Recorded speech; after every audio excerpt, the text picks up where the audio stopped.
बिस्मिल्लाहिर्रहमानिर्रहीम। सामीन कराम, आज की गुफ्तगू में इम्तिहान में कामयाबी का एक खूबसूरत अमल आपकी खिदमत में पेश करने की सआदत हासिल कर रहे हैं।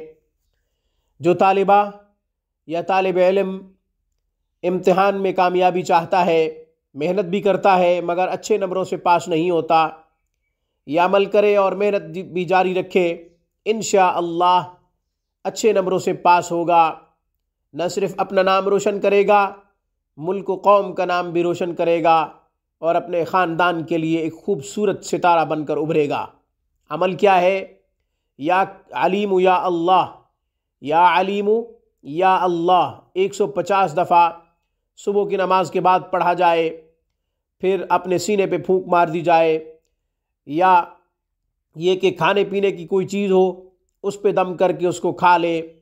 खुद पढ़ने की कुदरत रखता है तो खुद ऐसा करे, वरना माँ बाप अपने किसी बच्चे के लिए कर सकते हैं, बच्चे पे भी दम कर सकते हैं। इसके अलावा खाने पीने की चीज़ों पे दम करके भी बच्चे को खिला सकते हैं।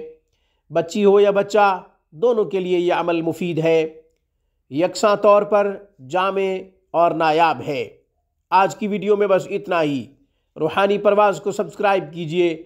हमारी तमाम वीडियोस की अपडेट हासिल करने के लिए घंटी के बटन को दबा दीजिए। अस्सलामु अलैकुम वरहमतुल्लाहि वबरकातुहू।